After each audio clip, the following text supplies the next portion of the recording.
దేవాలయాన్ని మానసికంగా దర్శించిన పుణ్యమే. కానీ ఆలయాన్ని సందర్శించడం వల్ల కలిగే ప్రయోజనం అనిర్వచనీయం. ఆలయ సందర్శనం మనసును పరిశుభ్రం చేస్తుంది, అలజడిగా ఉన్న చిత్తానికి ప్రశాంతతని ఇస్తుంది. ఇవాల్టి దేవాలయం సెగ్మెంట్లో అత్యంత విశిష్టతను కలిగిన దేవాలయాన్ని సందర్శించబోతున్నాం.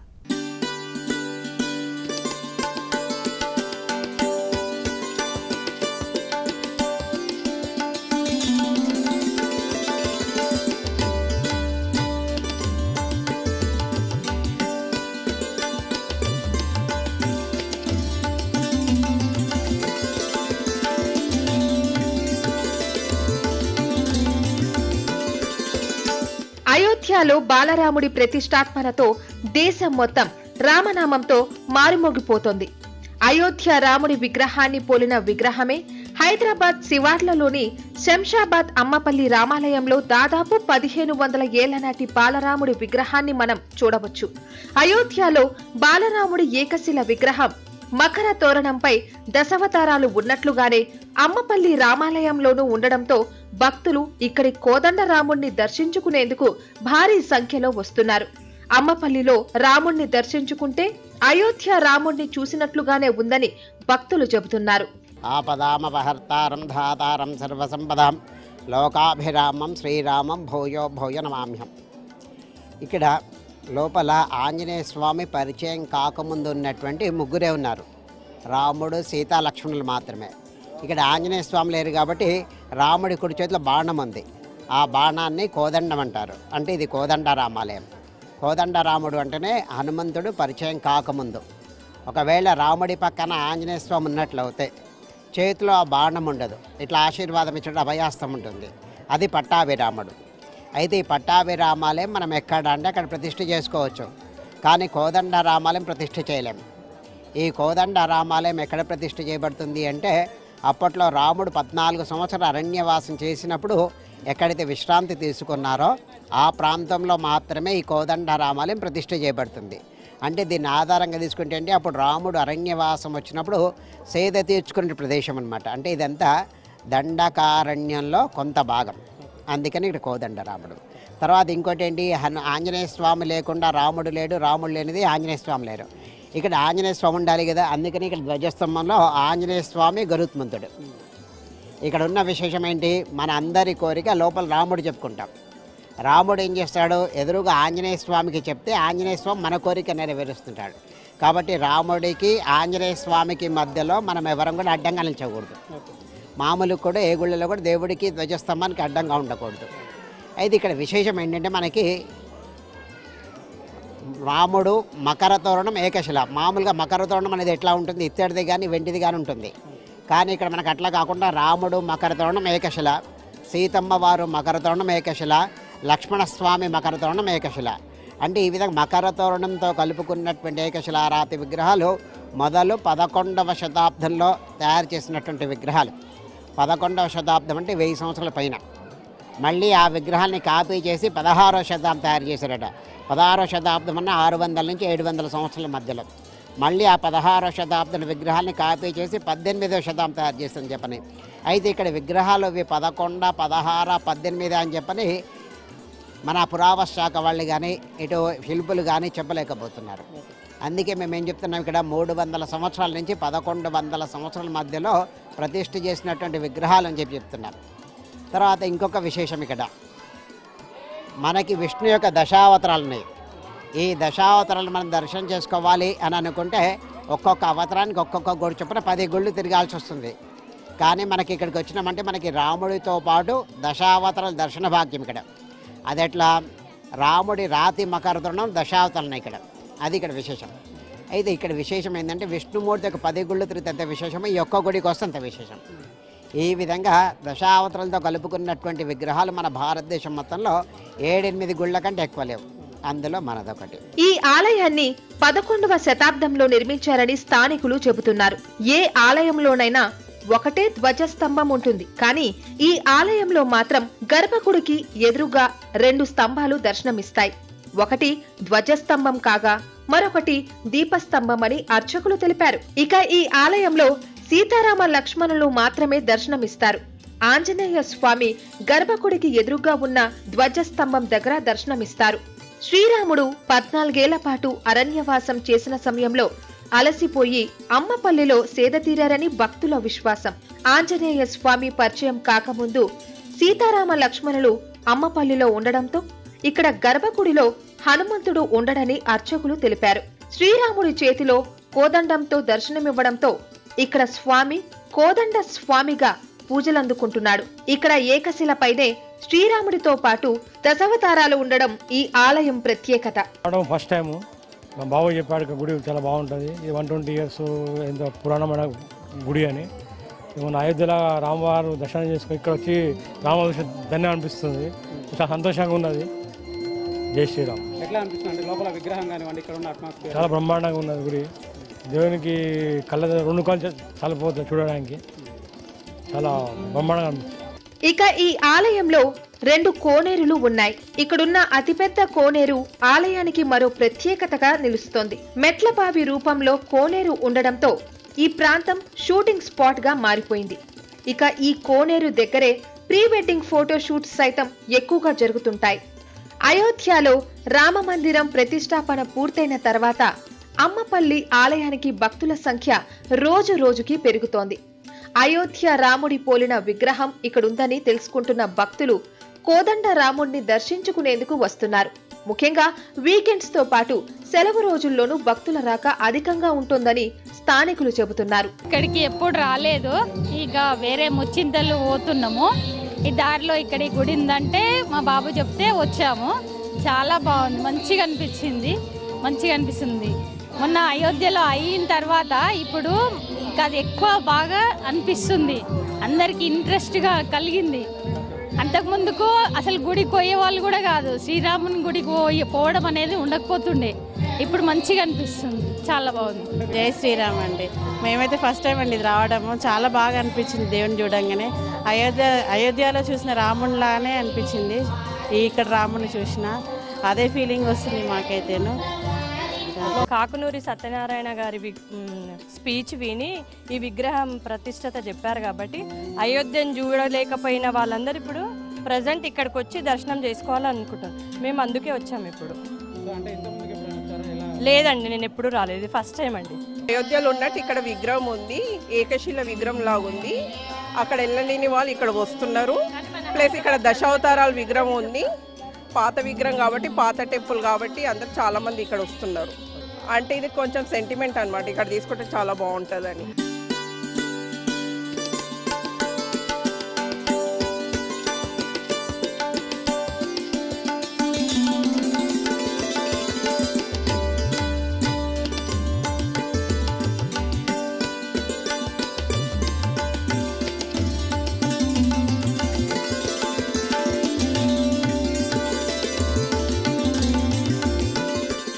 మన ధర్మశాస్త్రాలు ఏది చెప్పినా నిష్కర్షగా చెబుతాయి.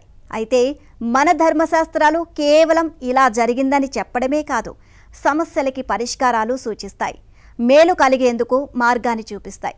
మరి ఈ వారం ప్రవచనం సెగ్మెంట్లో సనాతన ధర్మశాస్త్రాలలోని మంచి విషయాల్ని ఆధునిక సమాజానికి పనికొచ్చే విధంగా అందించే ప్రముఖ సనాతన ధర్మశాస్త్ర ప్రవచనకర్త డాక్టర్ శిల్పా మాతాజీ గారి మాటల్ని శ్రద్ధగా విందాం. ఇవాల్టి సంప్రదాయం మరో మంచి విషయం మీద మంచి మాట మీ ముందుకు తీసుకొస్తుంది. శ్రీ గురుభ్యో నమః. జయ జగన్నాథ. మనము 2వ భాగంలో విన్నాము. ఎప్పుడైతే కాకికి ముక్తి కలిగింది అని యమరాజు విన్నాడో అత్యంత చింతగా భయపడుకుంటూ స్వామివారి దగ్గరికి వచ్చేశాడు. స్వామివారిని స్తుతించి, నమస్తే దేవదేవేశ సృష్టి స్థిత్యంత కారణ. స్వామి, ఈ సంపూర్ణ సృష్టికి స్థితికి లయకు నువ్వే కారకుడవు. అలాగే యముడు, యమరాజు, యమదండము, నరకము ఇవన్నీ కూడా నువ్వే కదా స్థాపించింది.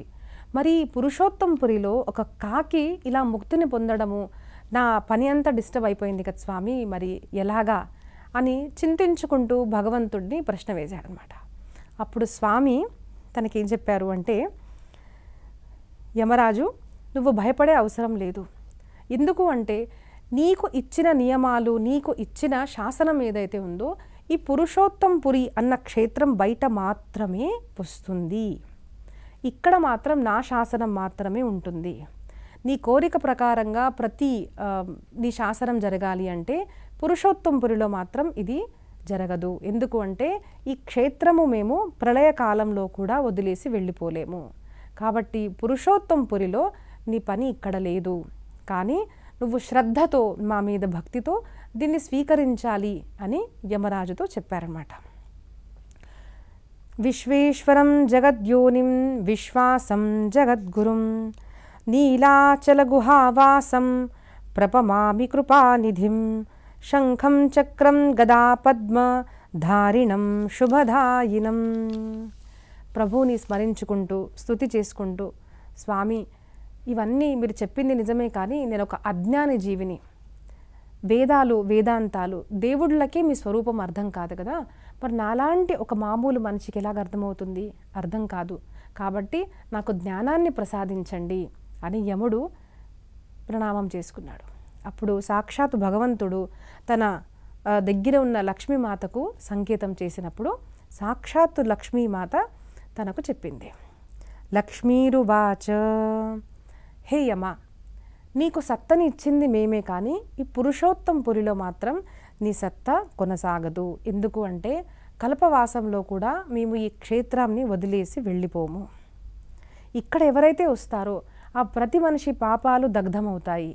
ఎలాగా అంటే ఒక పత్తి అగ్నిలో పడంగానే ఎలాగైతే పూర్తిగా తన రూపం నాశనం అయిపోతుందో, అలాగే ఏ జీవాత్మ కూడా ఇక్కడికొచ్చి శంఖ చక్ర గదా పద్మధారి స్వామిని దర్శించుకుంటాడో వాడి అన్ని పాపాలు నాశనం అవుతాయి.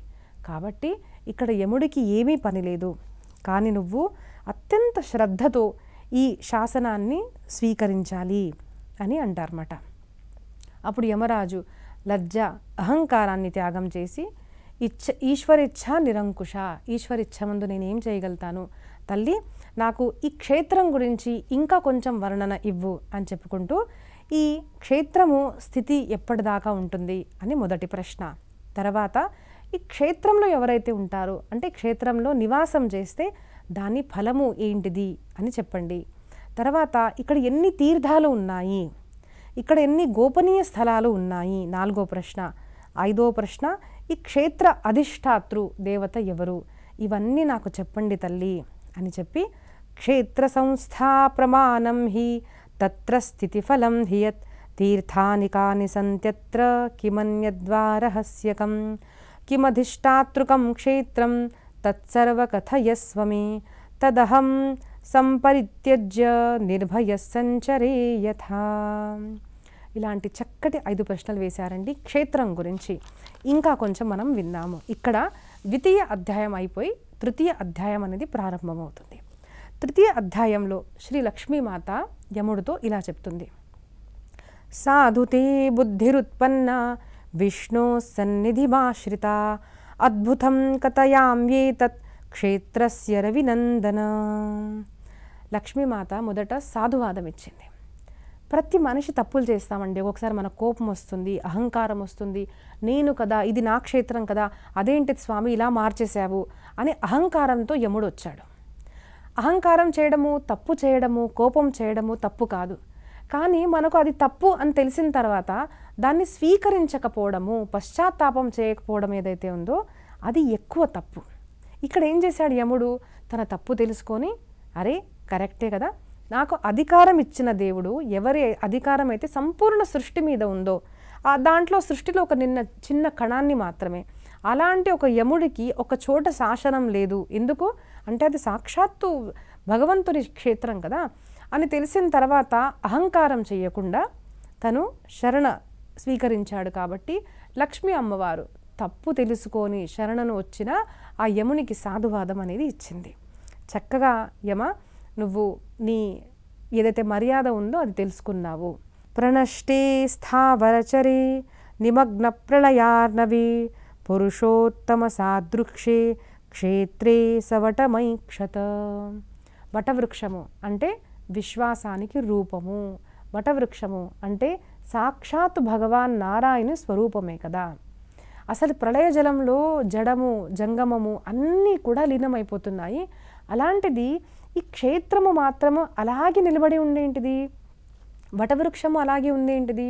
అంటే ఖచ్చితంగా ఈ క్షేత్రము ఏదైతే ఉందో ఏదో దివ్యమైన క్షేత్రము అని తెలుసుకొని మార్కండేయ మహర్షి ఎక్కడి నుంచి అయితే ఆ శృతి వినిపిస్తుందో ఆ వటవృక్షం దగ్గరికి వెళ్ళి నించున్నారు. అక్కడ నించోగానే ఏమవుతుంది, ఇది అత్యంతంగా ఉత్తమమైన క్షేత్రం అని తెలుసుకొని అటు ఇటు చూస్తుంటే శంఖ చక్ర గదాపాణిం నారాయణమలోకయత్ తదంగ పద్మాసనగాం మాం చ వైవస్వతైక్షత. సాక్షాత్తు భగవంతుని దర్శనము, శంఖ చక్ర గదా పద్మధారి, ఆయన ఒడిలో సాక్షాత్తు లక్ష్మీ అమ్మవారు కూర్చున్నట్టుగా ఆ మార్కండేయ మహర్షికి దర్శనం కలిగింది. ఆయన చక్కగా 2 చేతులు జోడించి ప్రణామం చేశారు, స్తుతి చేశారు. మార్కండేయ ఉవాచ త్వత్పాత పద్మానుసరానుషంగం రుద్రేంద్ర పద్మాసన సంపదాఢ్యం త్వద్భక్తిహీనం పరితప్రతప్తం దీనం పరిత్రాహి కృపాంబుధే మాం బ్రహ్మాదిభిర్యత్ పరిచర్యమాణం పదాంబుజద్వంద్వమచిత్య శక్తి స్వశ్రేయసప్రాపి నిదానతత్వం దీనం పరిత్రాహి కృపాంబుధే మాం.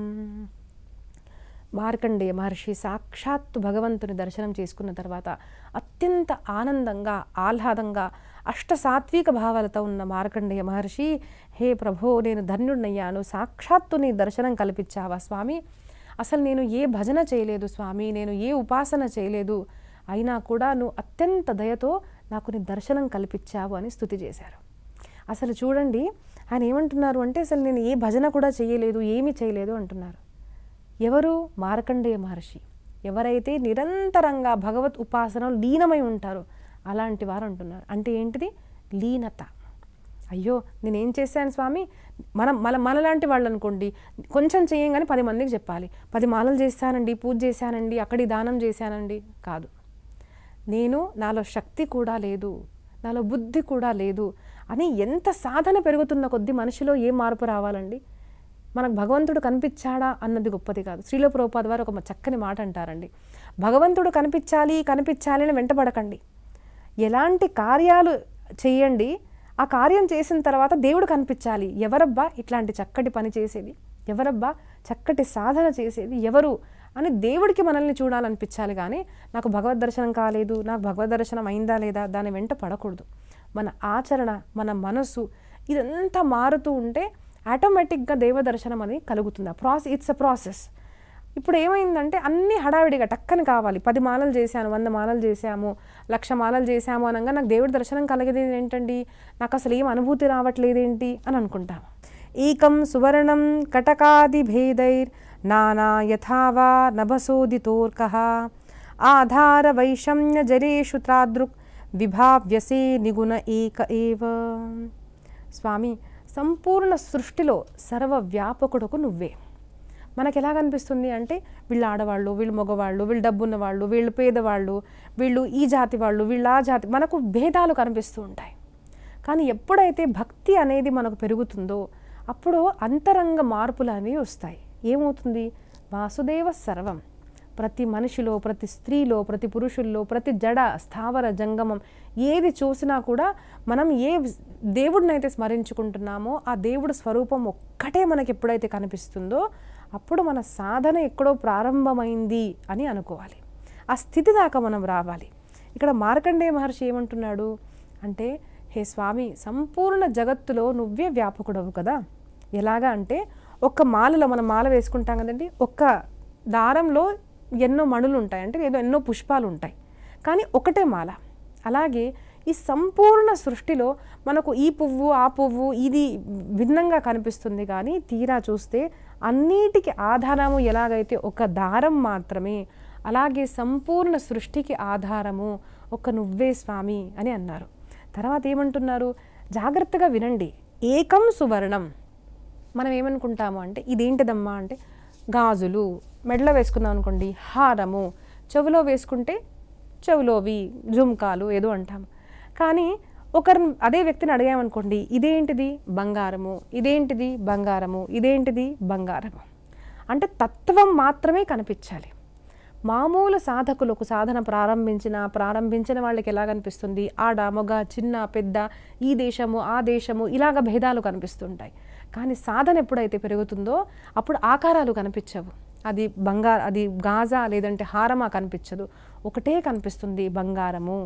అలాగ సంపూర్ణ సృష్టిలో స్త్రీ పురుష ఏ ప్రాణి అనేది ఏమీ కనిపించదు, మనకు కనిపించేది ఒక పరమాత్మ మాత్రమే. ఇలాగా చక్కటి శ్లోకాల్లో మార్కండేయ మహర్షి స్తుతి చేశారు. మనము మిగతా కథ తరువాయి భాగంలో విందాము. జయ జగన్నాథ. మంచి మాటను వినాలి, మంచి బాటను ఎంచుకోవాలి. జీవన సౌందర్యానికి ఉపయోగపడే మంచి మాట మనసుకు సోకితే ఆ ఆనందం అనిర్వచనీయం. మంచి బాటలో నడిస్తే కలిగే అనుభూతి అద్వితీయం.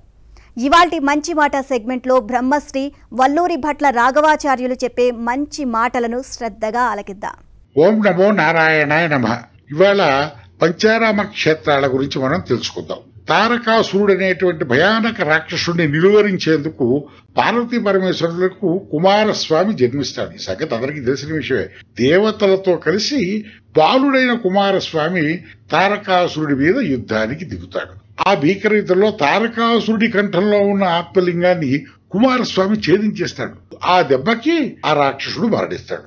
ఆ సమయంలో 5 ముక్కలుగా విడిపోయిన ఆత్మలింగాన్ని 5 చోట్ల ప్రతిష్ఠ చేశారు ఆనాటి పెద్దలు. అవే ఆంధ్రప్రదేశ్ రాష్ట్రంలోని పంచారామ క్షేత్రాలు. ఈ సంగతి చాలా మందికి తెలుసు, బట్ ఐతిహ్యం చాలా మందికి తెలియదు. అందుకే పూర్తిగా వివరిస్తున్నాను. ఏమిటి, ఎక్కడుంటాయి, ఎలా ఉంటాయి అనేది ఒక్కసారి ఇప్పుడు తెలుసుకుందాం. వాటిలో మొదటిది ద్రాక్షారామం. పంచారామాల్లో మొదటిదైన ద్రాక్షారామం తూర్పు గోదావరి జిల్లా రామచంద్రపురంలో ఉంది. ఇక్కడ స్వామిని భీమేశ్వరుడు అని పిలుస్తాం. స్వామి లింగాకారం ఏకంగా 60 అడుగుల ఎత్తులో ఉంటుంది. పై అంతస్తు నుంచి పూజలు నిర్వహిస్తారు. ఈ ఆలయం ప్రత్యేకత ఏమిటంటే ఇక్కడ లింగాకారం సగ భాగం తెలుపు, సగ భాగం నలుపుతో ఉంటుంది. ఇక్కడ దక్ష ప్రజాపతి యజ్ఞం నిర్వహించాడు కనుక ఈ ప్రాంతానికి ద్రాక్షారామం అని పేరు వచ్చింది అంటారు. లేకపోతే రెండోది అమరారామము. పంచారామాల్లో రెండవదైన అమరారామం గుంటూరు జిల్లాలోని అమరావతిలోని కృష్ణానదీ తీరమందు వెలిసింది. ఇక్కడ స్వామిని అమరేశ్వరుడని పిలుస్తారు. గర్భగుడిలో స్వామి విగ్రహం 9 అడుగుల ఎత్తులో తెల్లగా మెలమెల మెరుస్తూ ఉంటుంది. ఈ ఆలయం 20 అడుగుల ఎత్తుగల విశాలమైనటువంటి వేదిక మీద నిర్మించబడింది. అమరేశ్వరుడైన ఇంద్రుడి చేత ప్రతిష్ఠించిన ఈ ఆలయానికి తన నగరమైన అమరావతి పేరే పెట్టారు అని ఆ రోజుల్లో పురాణాల్లో చెప్పారు. ఆ తర్వాతది మూడవది, అది క్షీరారామం. క్షీరారామం పశ్చిమ గోదావరి జిల్లా పాలకొల్లులో ఉంది. ఇక్కడ శివుని మూర్తిని శ్రీ క్షీరారామలింగేశ్వర స్వామి అని పిలుస్తుంటారు. ఇక్కడ స్వామివారిని త్రేతాయుగ కాలంలో సీతారాములు కలిసి ప్రతిష్ఠించారట.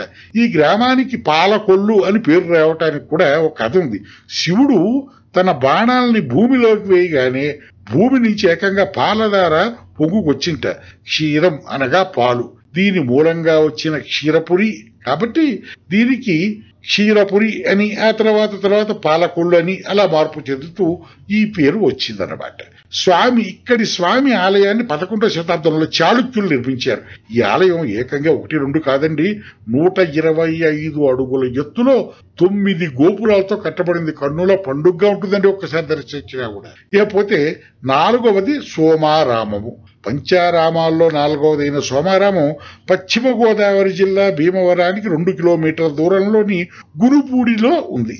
ఇక్కడ స్వామివారిని సోమేశ్వరుడు అని పిలుస్తారు.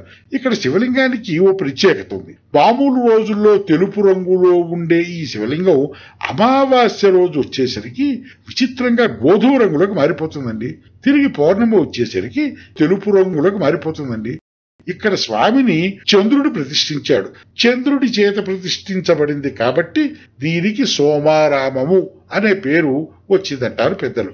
చివరిది 5వది అయినటువంటిది కుమార భీమారామము. ఇది పంచారామాల్లో చివరిది. తూర్పుగోదావరి జిల్లాలోని సామర్లకోటకు కిలోమీటర్ దూరంలోనే ఉందండి. ఇక్కడ స్వామిని కాలభైరవుడు అని పిలుస్తారు. ఈ ఆలయాన్ని ద్రాక్షారామాన్ని నిర్మించిన చాళుక్యరాజైన భీముడు నిర్మించాడని కూడా అంటూ ఉంటారు. ఇది కూడా చాలా గొప్ప పవిత్రత కలిగిన, శక్తి కలిగినటువంటి ఆలయం. ఈ 5 ఆలయాలని జీవితంలో ఒక్కసారి దర్శించినా కూడా ఆ శివుడి అనుగ్రహం అందరికీ కలుగుతుందన్నమాట. అది విషయం. ఓం నమః శివాయ.